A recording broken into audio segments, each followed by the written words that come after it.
যে মানুষটা আপনার চেয়ারের ভয়ে, আপনার টাকার ভয়ে, আপনার ক্ষমতার ভয়ে আপনার সামনে মাথা নত করে দাঁড়িয়েছে, সেই মানুষটাই দেখবেন একটা সময় আপনার নিন্দা করছে, আপনার বিরোধিতা করছে। একদম বাস্তব কথা। কখন জানেন? যখন আপনার ক্ষমতা থাকবে না, যখন আপনার সামর্থ্য থাকবে না, আপনার চেয়ার থাকবে না, তখনই বুঝতে পারবেন। তাই কাউকে লোভ দেখিয়ে নয়, কাউকে পাওয়ার দেখিয়ে নয়, নিঃস্বার্থভাবে কাজ করে যান, ভালোবাসা দিয়ে মন পাওয়ার চেষ্টা করুন। আসলে মানুষের দুটো রূপ, একটা বাইরের রূপ, একটা ভেতরের রূপ। আমরা মানুষের মুখের মিষ্টি মিষ্টি কথাই ভুলে যাই। আমরা মানুষের হাবভাব দেখে বিচার করে ফেলি যে মানুষটা ভালো কিংবা খারাপ কি হতে পারে। না, আমি বলবো আসলে মানুষটার মন দেখুন, আসলে মানুষটা কতটুকুন হৃদয় থেকে নিঃস্বার্থভাবে আপনার জন্য করতে পারছে এটা দেখুন। কারোর মুখের মিষ্টি মিষ্টি কথায়, কারোর হাবভাব দেখে, কারোর বাইরের অ্যাটিটিউড দেখে খুব সহজে বিশ্বাস করে ফেলবেন না। আসলে আমরা যারা সাধারণ মধ্যবিত্ত, যারা গরিব মানুষ, যারা আমরা খেটে খাওয়া মানুষ, আমাদের কাছে যদি কেউ সামান্য একটু সাহায্য নিয়ে আসে, আমরা সেটাই অনেক ভাবি, আর আমরা তখন মাথা নত করি। আসলে একটা মেয়ের সব থেকে কখন খারাপ লাগে জানেন? যখন স্বামী স্ত্রীর মধ্যে দ্বন্দ্ব হলে স্বামী চলে যায় তৃতীয় ব্যক্তিকে তাদের মাঝে ডাকতে।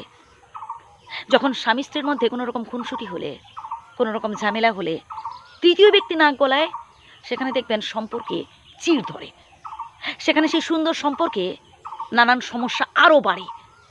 স্বামী স্ত্রীর মধ্যে ঝগড়াঝাটি হতেই পারে, নিজেরা বসে মিটিয়ে ফেলার চেষ্টা করবেন, তৃতীয় ব্যক্তিকে আপনাদের মাঝে ঢোকাবেন না। বসে আলোচনা করে নিন, আপনাদের মধ্যে কেন ইগো থাকবে? স্বামী স্ত্রীর সম্পর্ক হচ্ছে একটা অন্যরকম সম্পর্ক, এটা যুগ যুগান্তরের সম্পর্ক।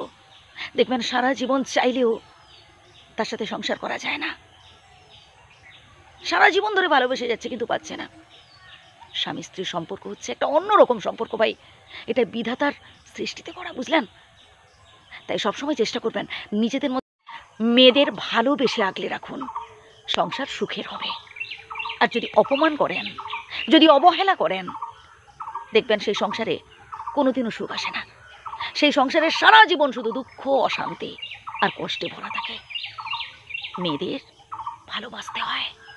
আসলে যে মেয়েটা তার বাবার বাড়ির সব কিছু ছেড়ে আসে শ্বশুর বাড়িতে, সে অনেক আশা নিয়ে আসে বাড়িতে, অনেক ভরসা নিয়ে আসে ভাই, যে তার প্রিয় স্বামীটি তাকে বুঝবে, তাকে ভালোবাসবে, তাকে যত্ন করবে, তার মনের কথাগুলো বোঝার চেষ্টা করবে।